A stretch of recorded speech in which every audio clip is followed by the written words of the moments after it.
I wouldn't delete the last one, all right? Yeah, we'll just. I'll change it. I'll make this one say part 2.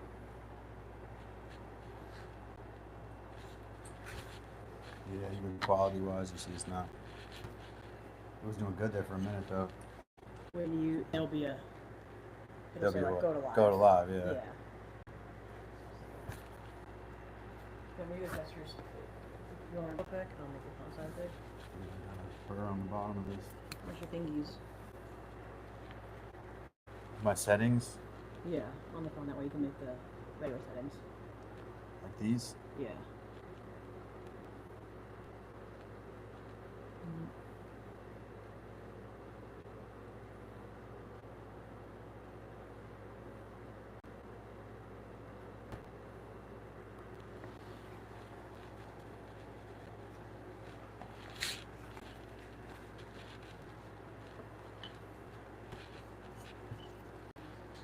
Welcome back, welcome back. This chisel has a little burr on the bottom. I don't know if that's flattenable. It's not near the blade. It's one of my favorite chisels, so I'm not gonna get rid of it, but if it was any lower, probably would ruin the chisel.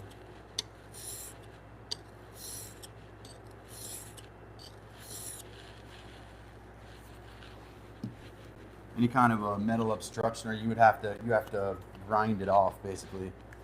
Is the other option. Welcome, Robert G.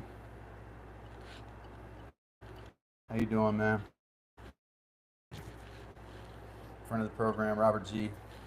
Saw you last Friday on Mike's live stream. This does feel really good. This one here. I'm gonna move on to this next one. I'm on the 1000 grit right now. This is grapeseed oil right here. It actually seems to work really well with the stone. It sinks in, but then you kind of feel it lubricating. So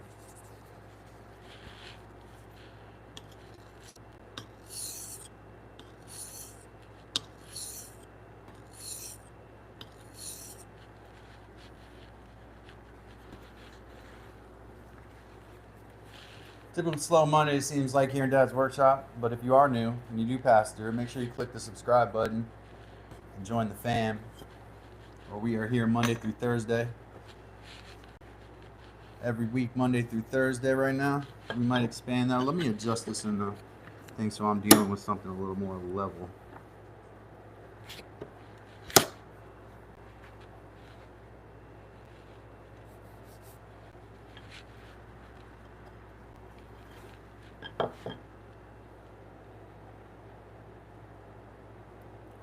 All right, what's Robert talking about? I missed it in the chat up there. Yeah, it's humid here, man. Real humid. Kind of knocks the wind right out of your sails, doesn't it? When it's humid like that, you may have a concept for something that you want to do, and you go out there and bugs, and then it's almost as if you have to acclimate to it, right? Humidity. The state of affairs in a lot of parts of the civilized world. Appreciate everybody being here on Dad's Workshop. Lovely to have you all. Right now we're using a whetstone to sharpen this chisel.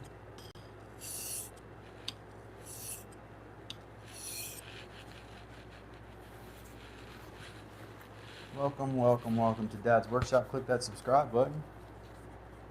We got a family going on here. It's growing. We're doing our thing. We do real woodwork and tool maintenance and stuff like that. Mostly carpentry. But we do it all and chill at the same time. We don't worry too much about, we don't rush anything here at Dad's Workshop. That's why I'm doing a tool sharpening halfway through this project, because we got to have sharp tools to get the work done efficiently and work smart, right? Yeah. I use this circular table here. That's how I laminated my bench together. Basically, I just set the boards on top of that, determined if that was the right height first, and then set the boards right on top of that side by side. And then I also, there's dowels running through here too, just to add some extra rigidity to the construction.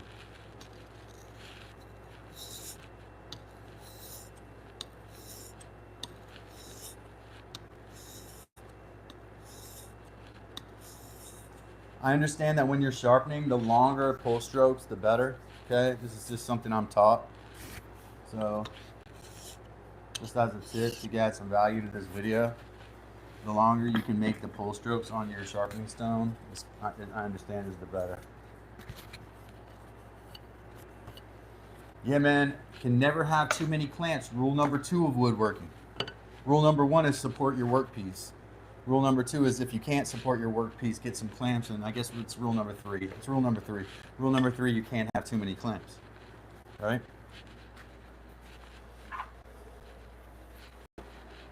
Now, I have not sharpened this little needle chisel. This is a tiny mortise chisel. And I'm gonna hit it. I'm gonna go after it with the 1000. This thing has been it's not even hardly sharp anymore. We're gonna go after this today. Get this angle just right here.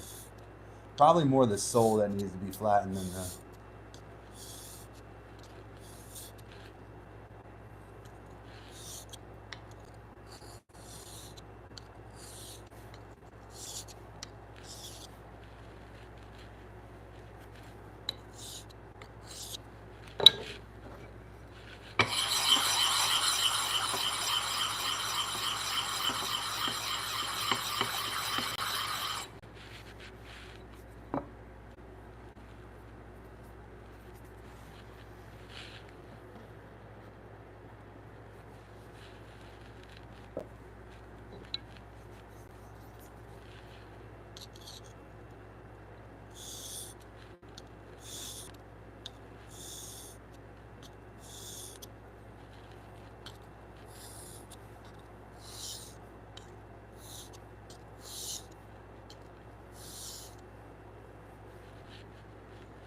You know, this chisel might be bent, man. You know, I mean, consider that, but it's been put into some, pretty tight situations multiple times. You know. What's up, Mike? Welcome, Mike. Mike is making stuff. How you doing this evening? What it is, what it do.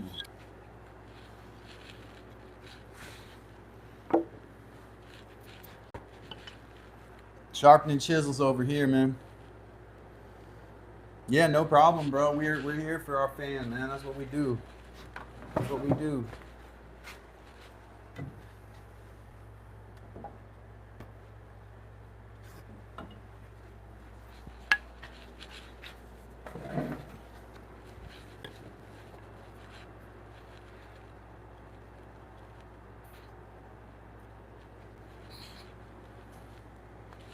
I'm psyched to go after this chisel here.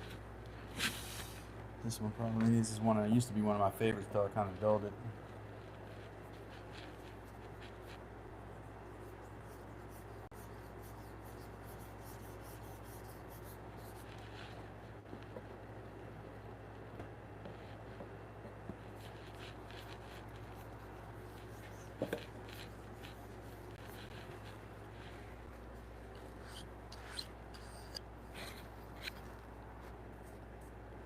Great, man.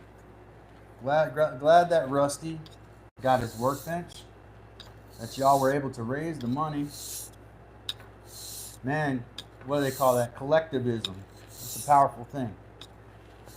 The ability of the collective we to do things. It's pretty amazing, man. When you put it into action. Well done, though. Excellent job, Mike.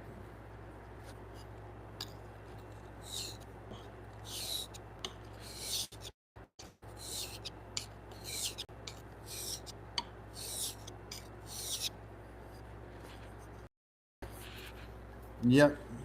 But more than that, within humanity, the communities that we build are more powerful than the single individual. That's the concept of collectivism. We can do stuff together that we can't do as individuals. the sum is greater than the parts, right? The sum of the parts is greater than the parts, right?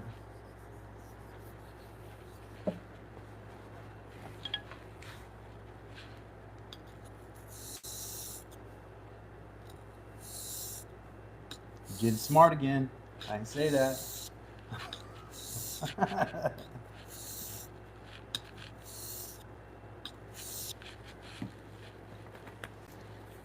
Strop, strop, strop, strop. Gotta show you that.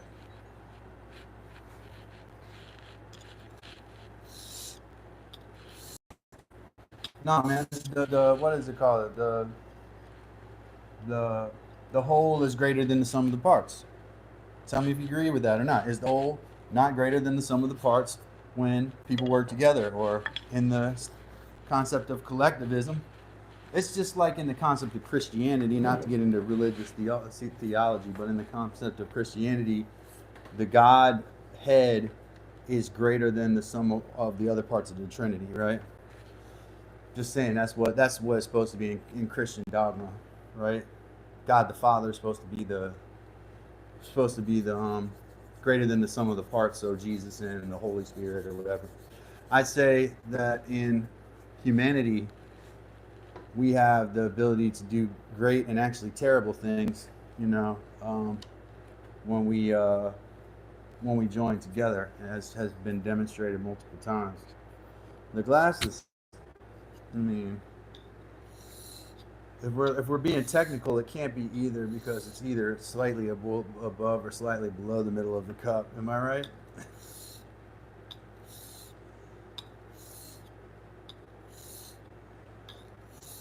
I want to flip this. I mean, not flip this. I want to get up the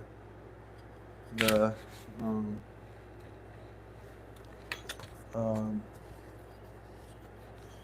finer block.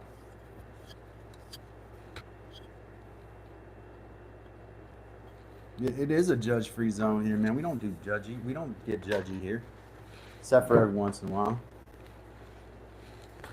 when we get a little antsy. These chisels are getting nice and sharp, though. I just need to make sure I do. Everyone has gone through this 1,000 grit. I've been sitting here yapping once all other possible alternatives have been exhausted. Mike is making stuff. Says humanity will always do the right thing once all possible alternatives have been exhausted. Winston Churchill.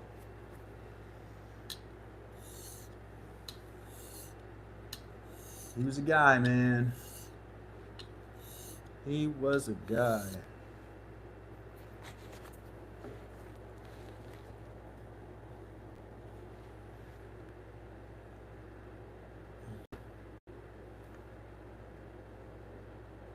I know, man. That's why you're here. That's why you're here. That's what we do. Yeah. And we build stuff periodically in between the yapping. I'm gonna put a block up here and test these out, just because you should and can. But I want to do the fine grit first. Ooh, I don't like what happened just right there.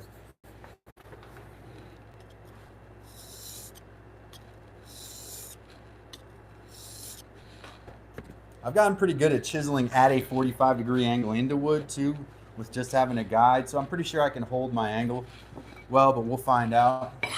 You know.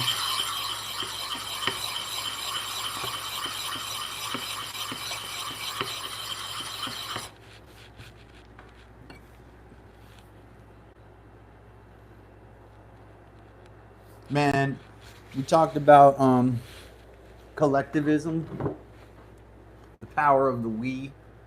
And then we talked about not very much, man. There wasn't a whole lot of substantive conversation since you left. Did you leave?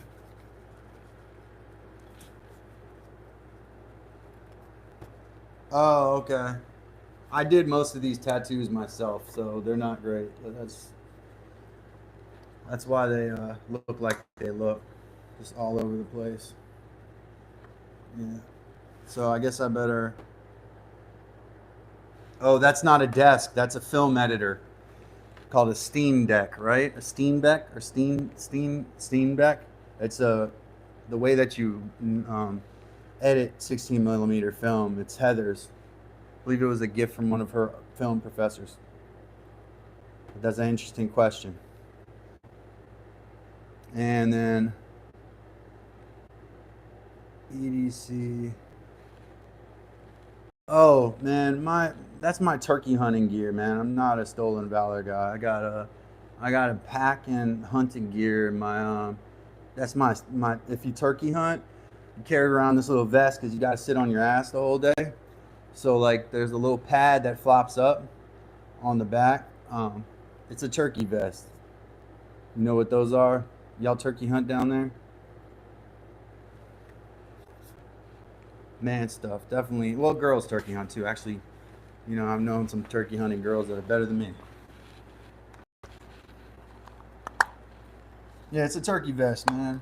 And then just a pack. So if I go out hunting, I like to hunt traditionally. I don't hunt with dogs, stuff like that. If I ever get the chance, you know. Not for everybody. I recognize that.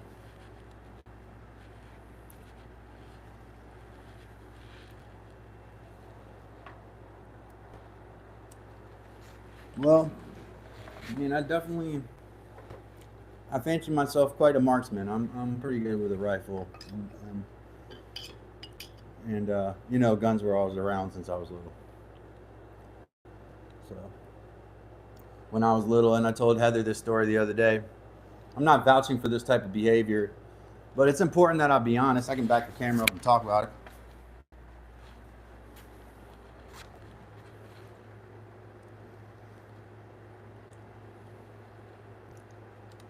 Yeah, so that's the Steam Deck. Is that piece right there?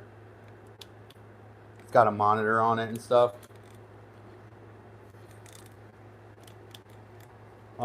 That sled, those packs. That's my turkey vest right there. Right, just a pack. Turkeys can see color, man. So you can't wear blaze orange.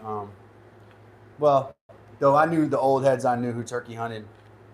They they'd hunt in red gingham or whatever they call that, and they'd still kill turkeys. So if the turkeys are hungry enough or there's some hens around, I guess it doesn't matter.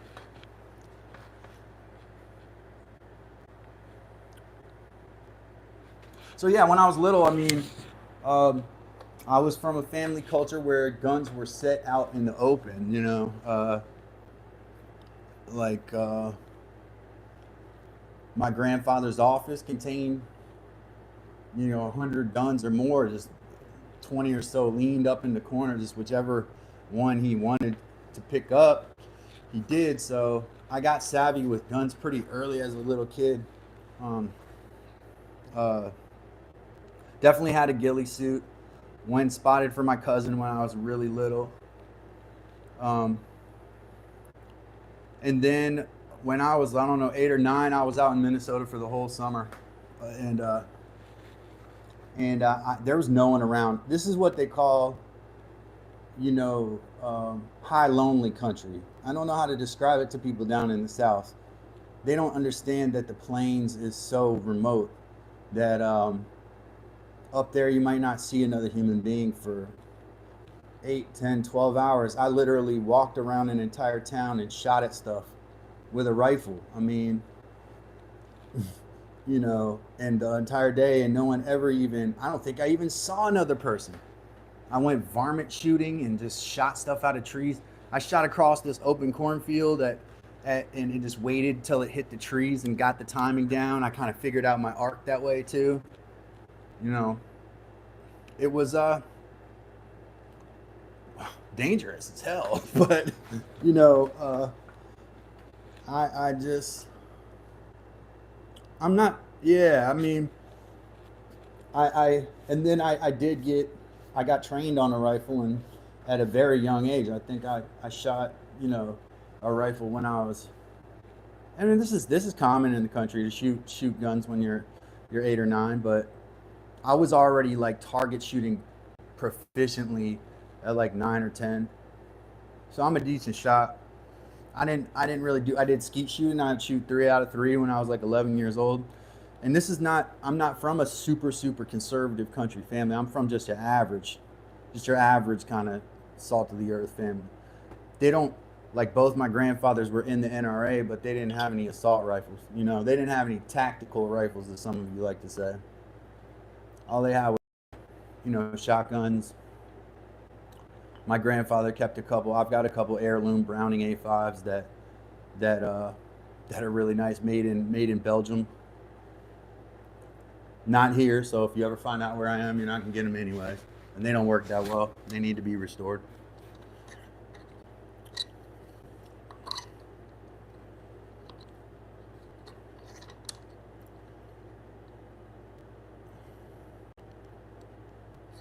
Interesting. Yeah, I could see that. I shot up into a couple trees. This was kind of part of that story. Was I shot this crow out of a tree and felt guilty immediately. The crow flipped on the tree branch and uh, shoot something right through its heart, especially a bird. A cloud of feathers will come. I'm not vouching for this. I'm just telling y'all the truth because I'm not here to lie to you. I was a little kid. Um, Shot this thing. It flipped over on the branch and it grabbed the branch with its claws. And its last like action was to hang upside down from the branch, and it fell. I felt guilty, but I took it out to the barn and put it in the cat's pan, and the cats ate it within 10 minutes. So my guilt was mitigated by that. Yeah, man. Yep. It's not really the guns that kill people, it's the people that kill the people, man. We have kitchen knives too, and people, some of the worst murders out there are with knives, and people stabbing each other in the neck and face with these knives and stuff. But we don't need to get into all that. Guns are dangerous. If I always tell children, if you find a gun, to find a trusted adult, don't touch it. You know, and that's what I'll say to anybody. You know.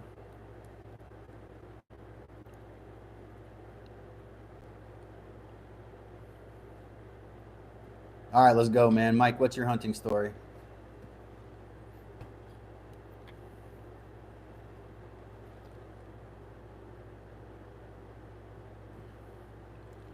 Actually, only a little bit of Mio today, Chardonnay. Not Chardonnay, like not just a little bit of Mio today, Chardonnay. Little bit of Mio, comma Chardonnay,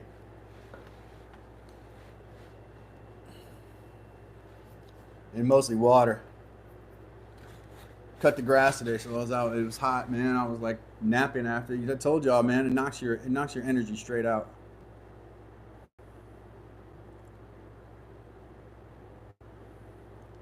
That was kind of what I was doing, man. That's interesting you say that, Mike. Like I was riding around with a rifle on a bicycle. I also walked from place to place with it. I mean, it was kind of a short rifle, but kind of a rare one too. A pump action 22 short rifle, which is you don't even see those anymore. It's a little bitty. I think it was Remington that made those. Kind of a rare piece. I saw one at like a dances in Petersburg, Virginia for 1,500 bucks. It's pretty rare antique. But I was just running around shooting stuff with it.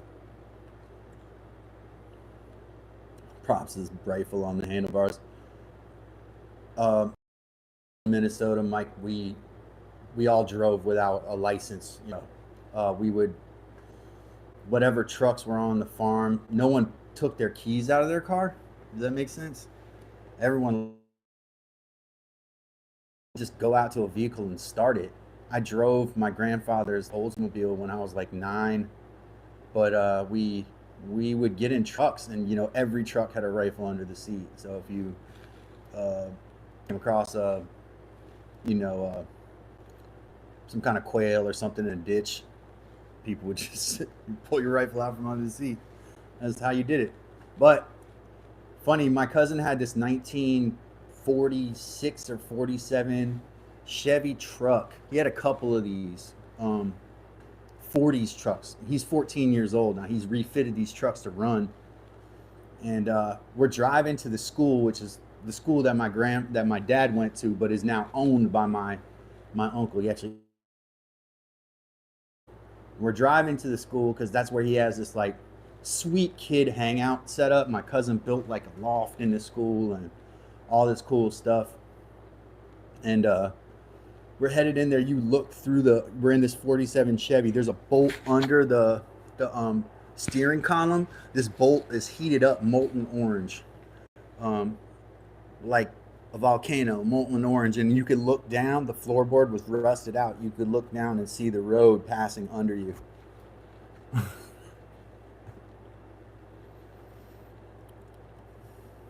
Oh, he put the Buck on his 10 speed.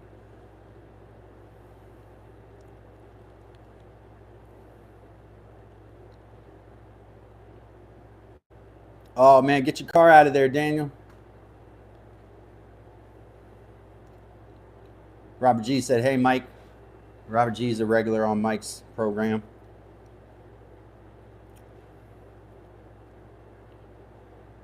Welcome everybody to Dad's Workshop, where we're just hanging out. Monday night's a little slow, so we don't really care. We don't worry about that. We just hang out and chill.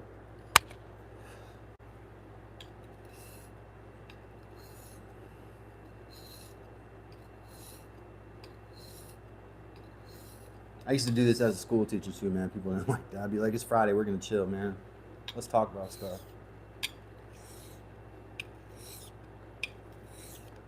Oh no, I just at the end of it. We're not gonna get hail here, are we, Heather?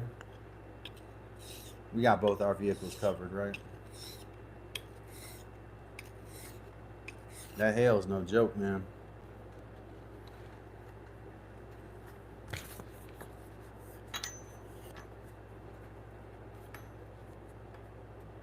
Oh, if you got that comprehensive, man, go ahead and leave it out there. Just it's total. You know what I mean? It's totaled, insurance company. Just tell them that the hail damage is too much for you to bear. You can't bear to look at it. Make it go away, and then yeah, man, it's time to get paid. These insurance companies got too much money. Let's get them. Let's get them.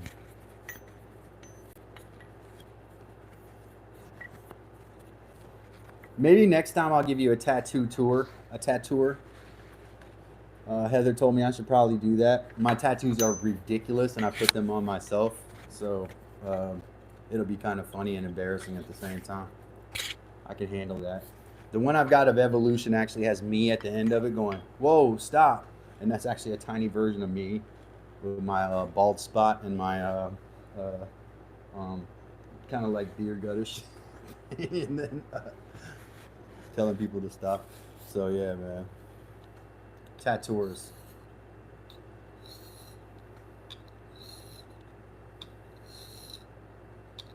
I did my first tattoo on myself, and I texted my brother. I was so proud of it. I was like, "Bro, you got to see this tattoo I did. Check this out." And Nick was like, "Man, I can't lie to you. I need to be honest. This is my brother." He's like, "That's really bad." I was like, "No, you're joking, right?" And he's like, "No, that's really bad, man." It hurt my feelings so bad. I'm glad I can laugh at it now because it hurt the hell out of my feelings when it happened. Do you? That's cool, Chardonnay. I didn't know you did your own tattoos. But when you're in Emporia and stuff like that, man, you better learn because there ain't no good tattoo artists around there.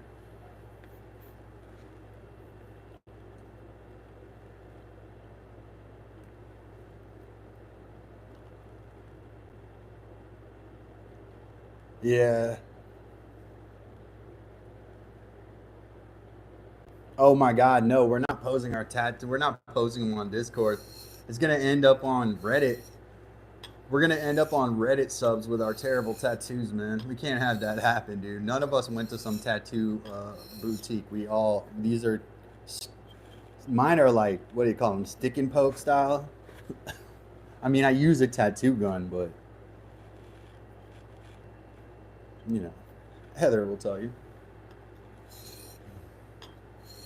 I mean, I feel like I got some talent in it. I like to believe in myself, but I would have to do it a lot, and it's you could do it right a million times and do it wrong once. and I was about to curse, but mess it up, mess up somebody's body, and it's oh my god, Mike, I didn't even know, and you spelled all of those correctly, so uh,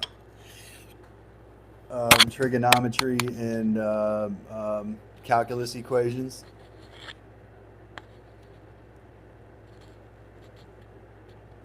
I put her dog paw. She had this little dog named Green, this beagle. He passed away, and I put her dog paw, tattooed her dog's paw on her leg.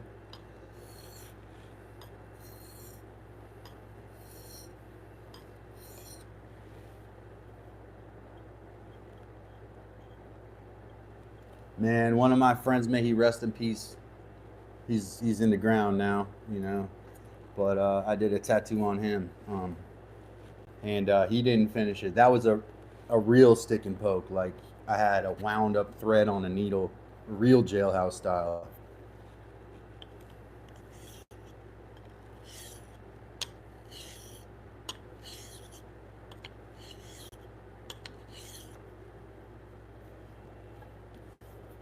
These chisels are getting nice and sharp, guys.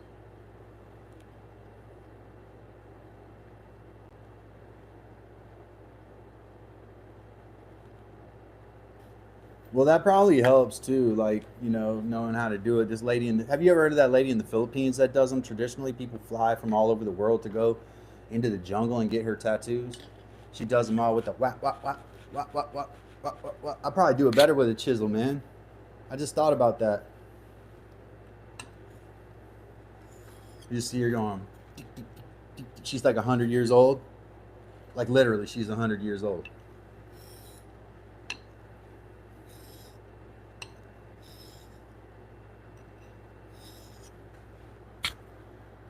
Yeah, she goes. I think hers are done like that.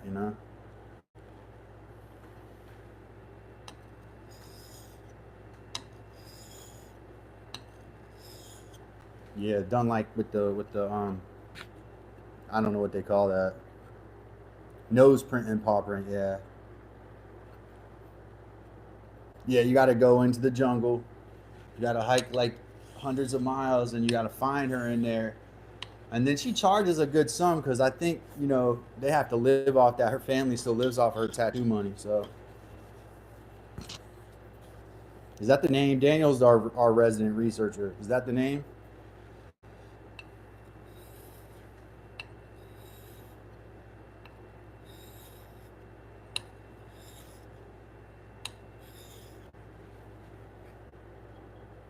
I don't know. What are you referring to?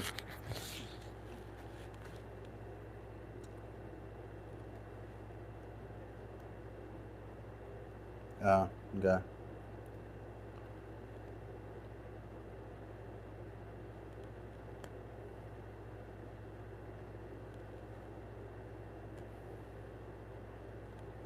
Welcome to Dad's Workshop, where we talk about all kinds of things, including jailhouse tattoos, while we casually sharpen woodworking tools.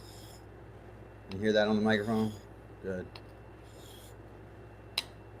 That's very important for value.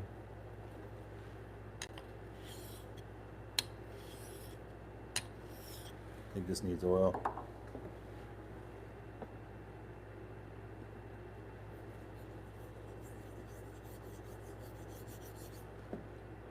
I wish y'all could see the oil sink into it. It's pretty cool.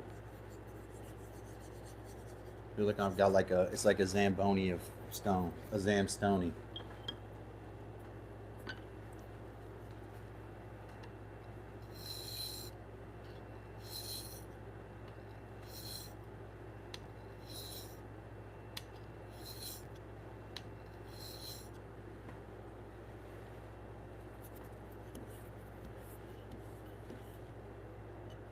That's it. Yeah, that's it. That's her.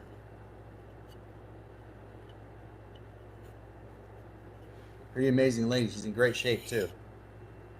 Like physical condition.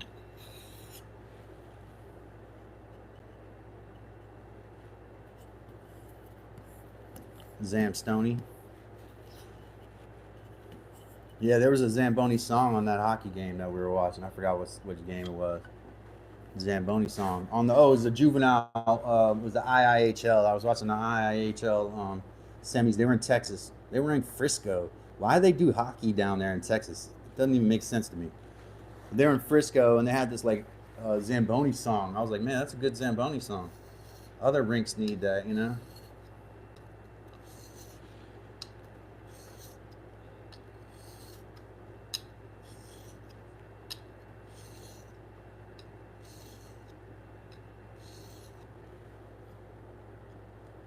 Oh yeah, that's sharp. My goodness.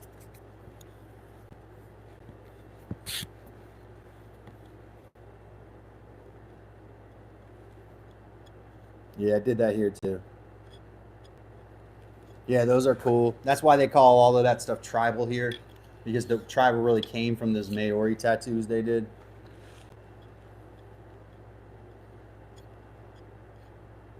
That's good for us to know, everybody. Mike says, for the record, the giant spicy cup noodle, totally worth it. 10 out of 10 recommended.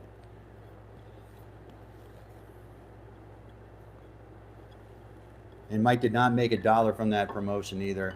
Um, yeah, I mean, the noodles, man. Oh man, I just told Heather. I won't tell you that, man. When I was a teenager, I spilled a bunch of cup of noodles on the floor. I was so hungry, I like ate them off the floor. I don't think the 5-second rule like counts for that. Wet noodles.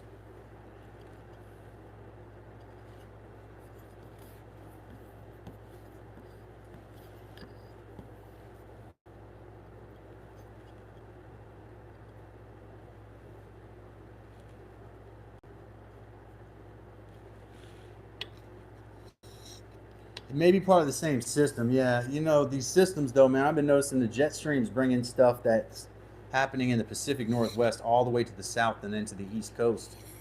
But yes, it may not be the same exact storm, but probably part of the same, like, low pressure system.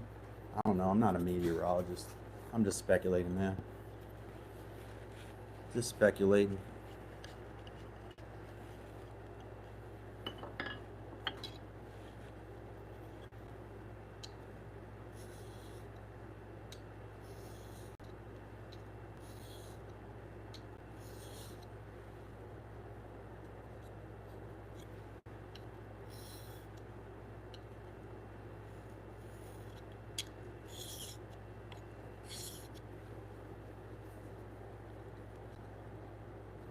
Oh no, here we go, Chardonnay. A hot dog, I believe, is considered a sandwich.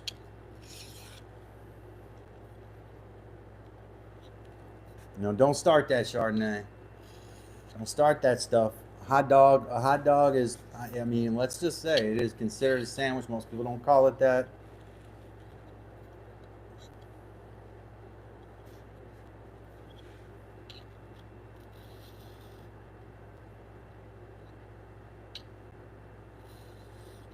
As long as you don't die broke, you know what I mean? Just eating like you're broke. That's what we're here to do, man. We're gonna make some money in this world. Don't worry about that.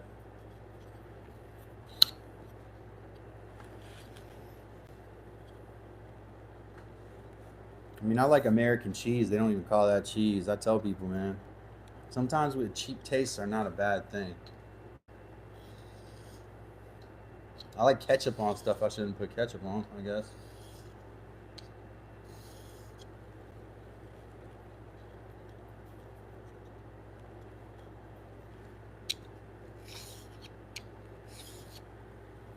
So is like the carcass of a bat that they eat in like Vietnam, is that a salad, a sandwich, or a soup?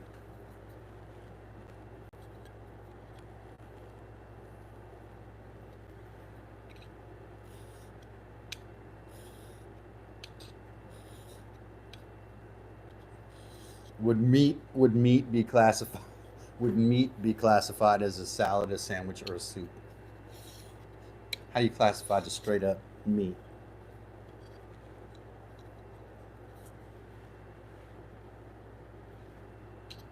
This little chisel is gonna take some work. I might have to actually grind this because the tiny little blade is really tricky. It's not straight at all.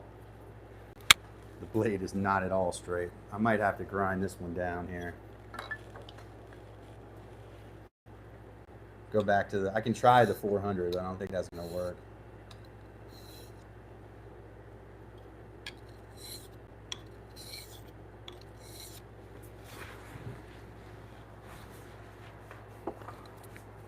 Y'all see what's going on here? And especially that little chisel. They say you don't need to do this but every so often, but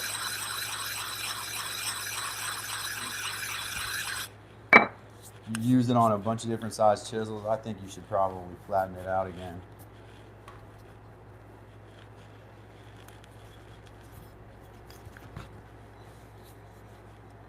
We're gonna go to 8,000 here and see what we can do to get these edges real fine here.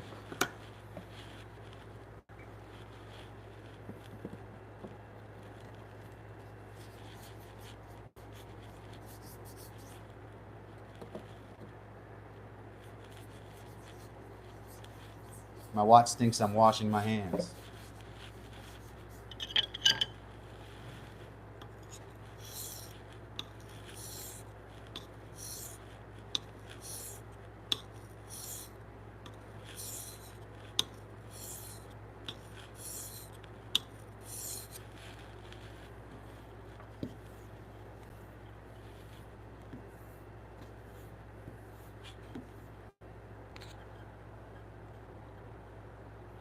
Actually, Chardonnay, they changed the ratio of sugar to cocoa to milk every year in the American chocolate bar. Didn't know if you knew that. They actually change it according to developing tastes. I love American chocolate, man. I mean, I like dark chocolate too. So I can appreciate dark chocolate, but man, the way that you give me a Hershey's bar, dude, you know? There you go, there's cheap taste.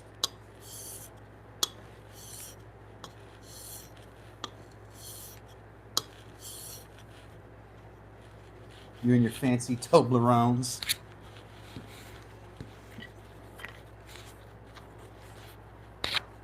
Vanilla peaches. They grow on the tree like that?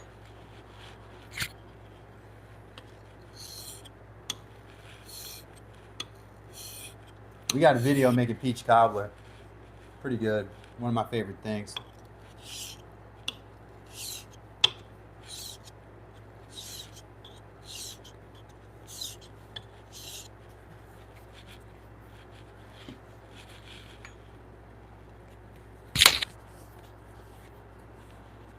We can talk culinary stuff in here too, shoot. Culinary. You want to get culinary? Well, we'll get culinary.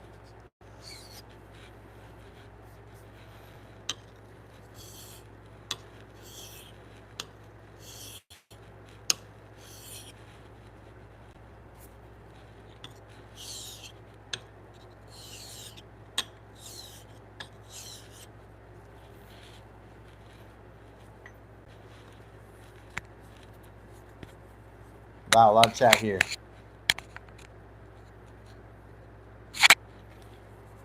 For sure from Sweden. Yeah, I love apple crisp, man. That's one of my favorites.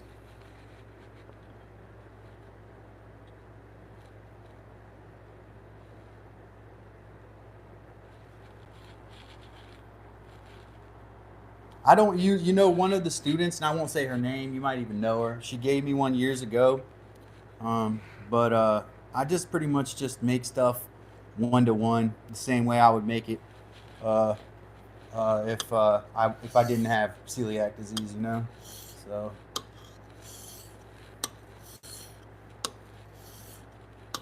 I don't even tell people. I just say this is muffins or this is cobbler, this is apple crisp, and they don't notice the difference because I don't do things that really need leavening. So cooking without wheat, if you and I don't know if y'all know this, but I have a couple of rare genetic what do you call them, autoimmune diseases related to my Nordic heritage. One of them is celiac disease, and there's a couple more. Some double dipping back in the ancestry there. But so I have to eat it. I can't eat anything with wheat, man. It beyond makes me sick. It does a lot of bad, terrible things to my body. So I can't the barley and the rye, man. I can drink whiskey because distilled um, grains don't do it, but I can't drink beer, unless it's made out of sorghum. I can't because barley is another one of them. Wheat, barley, rye. Yeah, I'm allergic. We can just say I'm allergic to them. It's worse than that, but yeah. It took me 5 years to figure out what it was. I had to get a biopsy and endoscopy of my intestine, small intestine. Then I had to get a biopsy and endoscopy of my skin, or biopsy of my skin, not an endoscopy, a biopsy of my skin. And all the tests came back. Then they did a genetic test. Test came back positive. Both my parents tested. Neither of them had 2 copies of the gene. I don't know if my brother or sister has it. I'm the only person. My grandfather was a farmer. He couldn't eat bread. That's all. He went to the Mayo Clinic because he lived in Minnesota. All they said was it must be some kind of a problem with wheat. I don't think they really knew about celiac disease then, but I'm pretty sure my grandfather had it because my whole childhood he couldn't eat bread, and he grew plants that he couldn't eat. So, he grew wheat. He had wheat fields and things like that. No, I had good insurance. I didn't get a DNA test. I did that later, but even the DNA test I did on my son said that he was high risk for having celiac disease. Yep. So it's been reinforced a number of times. Even the gastroenterologist doubted me when I came in with it, and I had to convince him that I needed to get this endoscopy. And then once he did it, I got the call back really shortly after that he said I did have it. So he wasn't like he hadn't seen that many cases of it in his career. Oddly.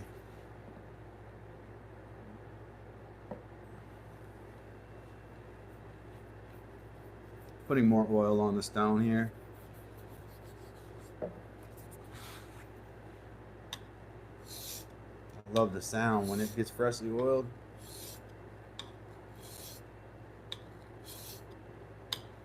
This is the 8,000 side, so very, very fine.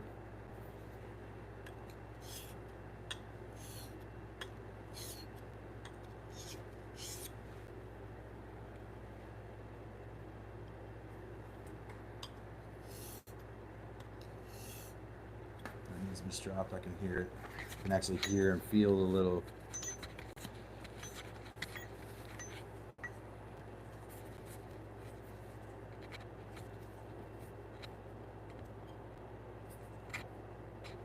Yeah, the volcanic rocks have hydrosolic.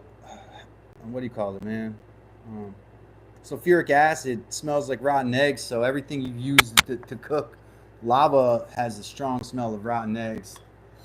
Um, Anything you drop a lava rock in, you cook a steak over lava, it's gonna taste like rotten eggs. I don't know if any of y'all come from the mountains where they got sulfuric water, but every time you take a shower, it smells like rotten eggs. Out west in Virginia, it's like that here too.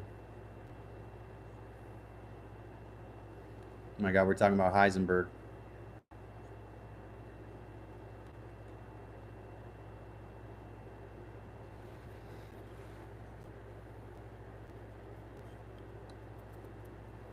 Hold on, what are we talking about though?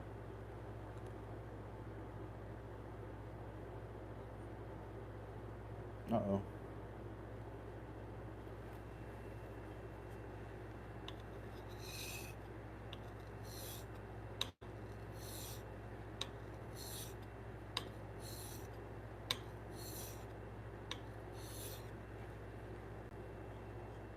Froze.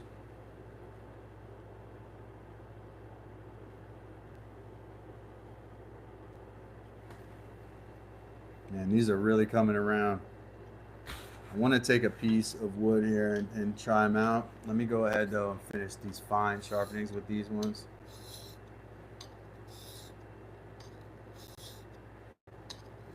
The fine stone is 8,000 grit. I don't have anything close to that, in sandpaper. So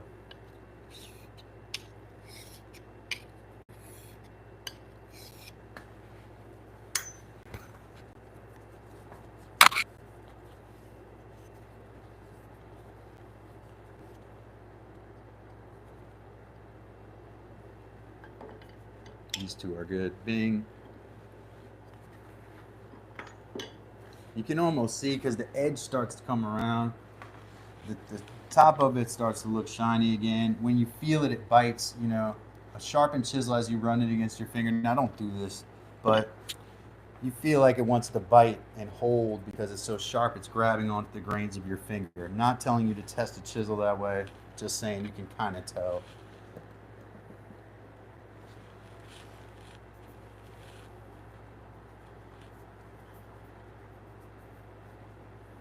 Man, where's Steady Eddie tonight, man? Steady Eddie, where are you? Want to shout out Eddie for all the great stuff he bought for the program.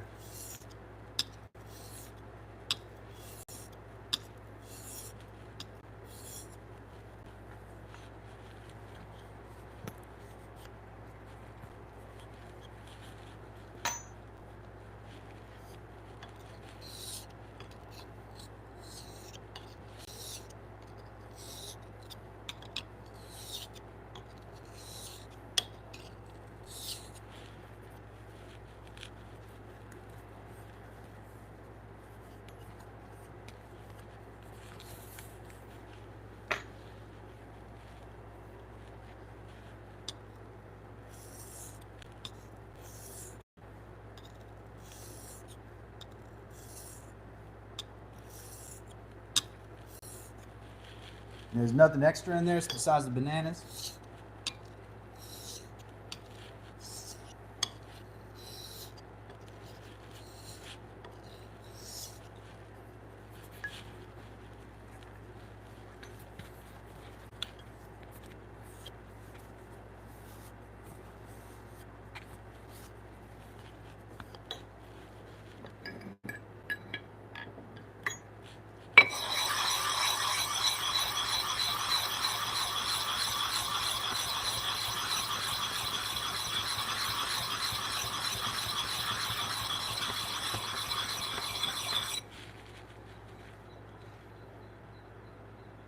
Oh, okay. That's just, the energy level thing, Oh, I'm gonna spill my oil here.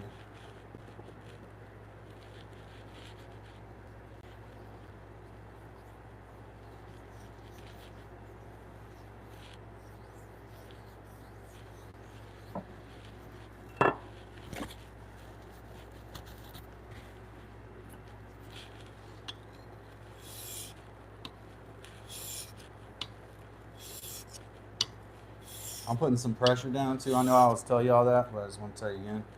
When you sharpen, you do have to use a little bit of pressure. Or you should. Just use the same amount every time.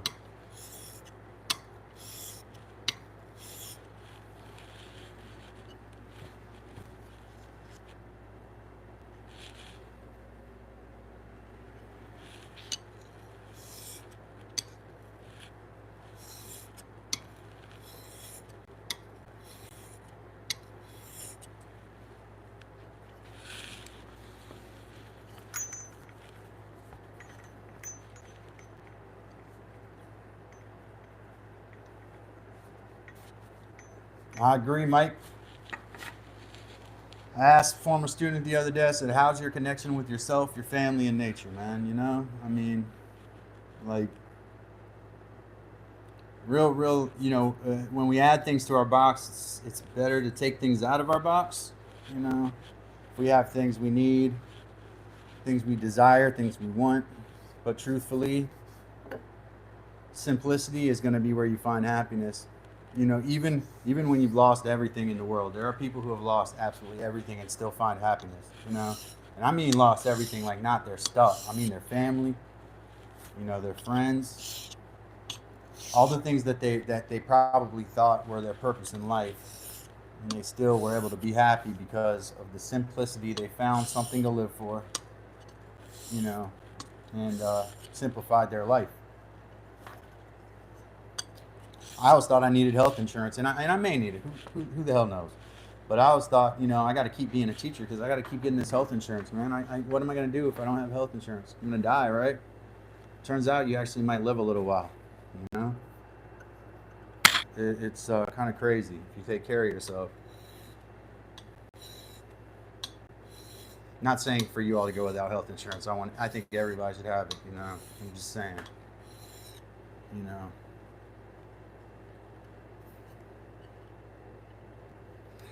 back in the day, in 15th century England, the average Englishman was born less than 50 miles away from the ocean and never saw the ocean in his entire life.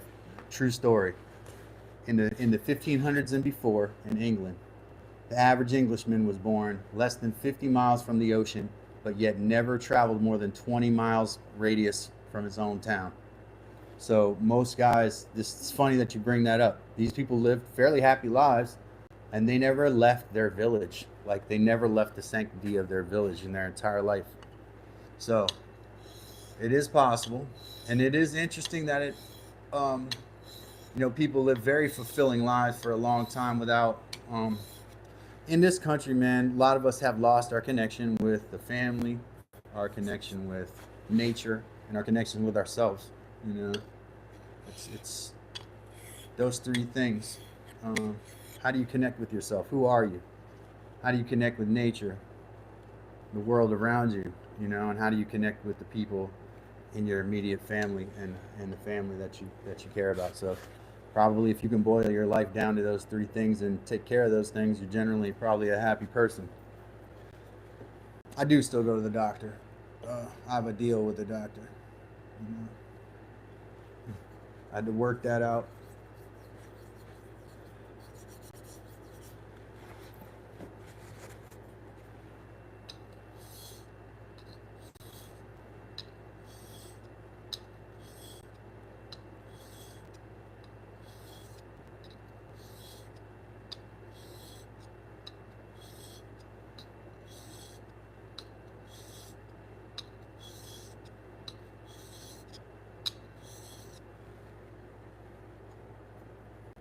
All right, let's. What's your theory there, Mike?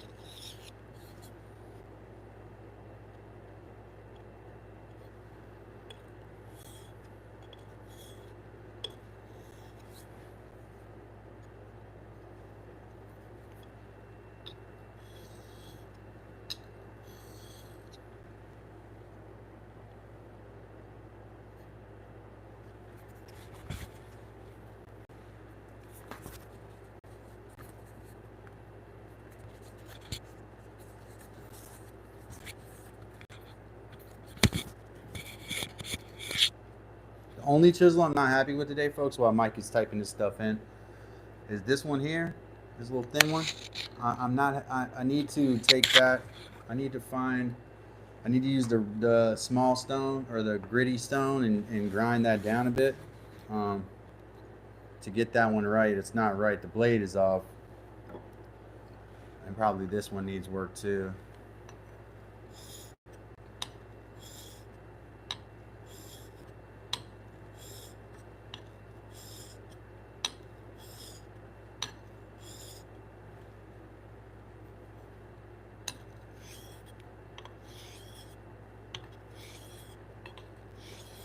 Trying to flatten that sole.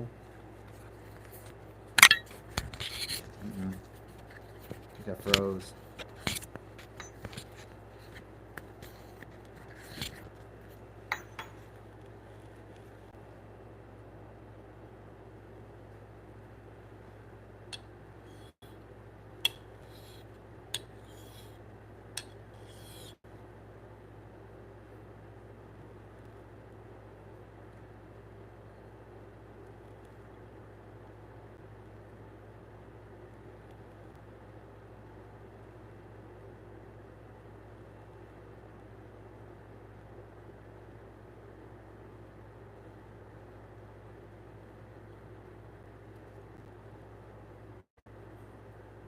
I mean, there's some to that, Mike.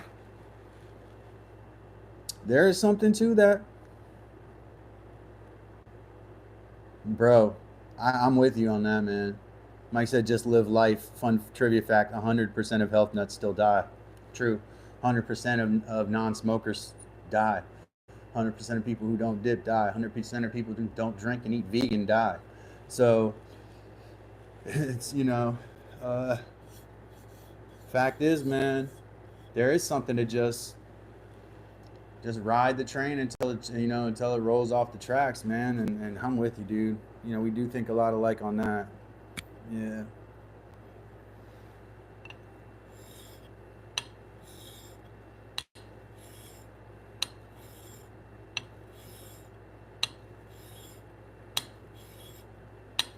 Oh, but we should take care of the one body we got, though. That might be, to contrast with that slightly.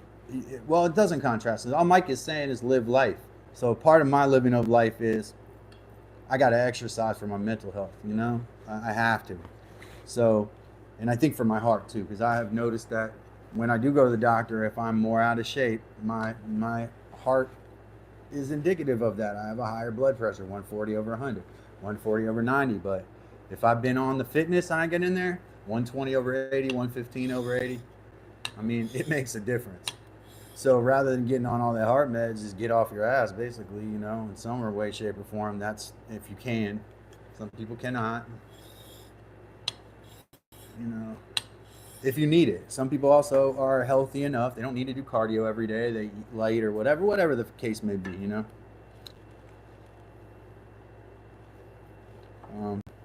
So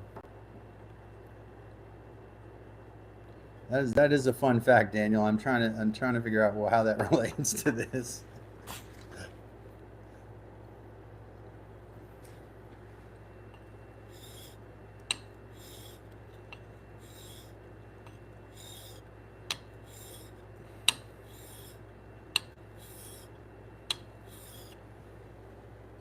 And all they have to do is start building the whole plane out of the thing they build the black box out of, and we'll all be fine, all right? If they wanted to, they could fix all of our problems right now. Just make the whole plane out of whatever you make the invincible black box out of. Am I right? Yeah, man. Yeah. Do things when you're restless, relax when you're tired, sleep when you need it. It's the way that people did it in the old world. Hungry, eat. Thirsty, drink. Tired, sleep. Worn out, sit. Too hot, cool off. Yeah, that's right, yeah. I actually exercise and I use my watch and stuff, but I don't always push myself. If I feel like there are days when I run 10 miles, and then that's not most days. Most days I do 40 minutes of running and I'm done. My body says your knees are done, your back is done, you're worn out, you got enough done. And then there are days where I feel like I can do a whole lot. And I do. But I do listen to my body. If my left knee hurts, if my body muscle hurts, I stretch it. I massage it or whatever is necessary, Mike is right. It is like your body tells you a lot of information. Most people who go into the hospital and find out they have cancer have severe pain. They're dealing with some severe discomfort, blood in their stool, or they're coughing up blood and they're in pain, like they can't sleep, they're in excruciating pain. That's when they find out. It's not just, oh, I'm a little sick, I got a little fever, and you go into the doctor and you find out you're terminally ill. That's not how it works. So yeah, I know we see these people, and there's even YouTubers who have passed away from cancer, sadly, and then you see their channels and how all the stuff they did, and then they just suddenly picked it up. But those people, like, I applaud them, man. Many of those people were really living life to its fullest.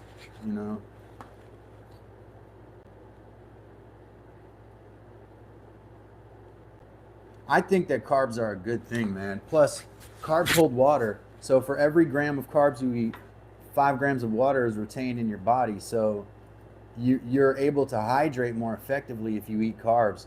If you're eating no carbs, my brother's on a pretty high protein diet right now. My only suggestion is, if you're going to do a lot of gym work and you're going to sweat, you should eat carbs, because you're holding the water. It's easier to hydrate if you have carbs in your body. So that's a good thing that you eat carbs. Mike, I got this fly after me. It's killing me. But y'all are my favorite, man. Mike, shout out, keeping the convo going. Chardonnay. Robert G was in today. Ruiz and Gandara. Did I say Chardonnay? Heather. Everybody that makes this show possible. Appreciate all y'all. If you're new, click that like button, subscribe to the channel. Today we were sharpening tools. We're gonna get back to working on bed posts. I've gotten 4 ties done, and I have 2 posts done. I laminated some wood, so we're gonna have some more post stock to work on, and I'll have Miss Heather come out and we'll put the post together on live so you can see what the bents look like, the structures look like. And then we'll work on braces and runners and all of that stuff as time goes on. But you got to have sharp tools. So today we worked a bit on sharpening tools. We might even do it again. Appreciate everybody. Appreciate everybody being here. Like I say, Robert G, Daniel, Mike, who has his own live stream too. You can check that out. If you're new to the program, click his channel. Check out his channel and all of his cool DIY stuff. Daniel Ruiz, Chardonnay, Miss Heather, and everybody else that makes Dad's Workshop possible. I love you all. Do the next right thing. Hug the person that you love. Have a great evening. I will see you all tomorrow. Dad's Workshop is out.